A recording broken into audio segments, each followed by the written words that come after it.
And that's where we get to the voter ID laws. Now, I've made the argument, Roland, that if you gave me automatic registration, if you gave me the mandatory registration, automatic registration, portable registration also being entirely critical, right? So like your registration should follow you when you move. You shouldn't have to re-register, right? Going back to New York, if I move from apartment 2B to apartment 1A in my own building, I got to re-register to vote. So a huge thing is voter registration portability is something that we need in this country. But if you gave me all of that, I would give you voter ID.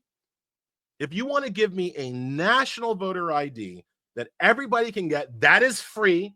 Free is critical because the 24th Amendment constitutionally prohibits a poll tax, and having an ID that you have to pay for becomes a form of poll tax, however small you might argue that it is.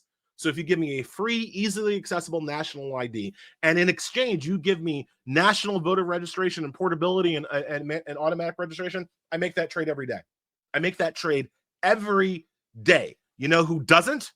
The Republicans. Because the Republicans aren't actually concerned with voter fraud. They don't actually want to stop voter fraud because voter fraud doesn't really exist.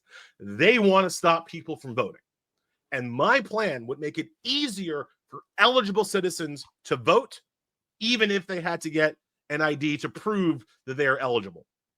And that's why Republicans will never go for it.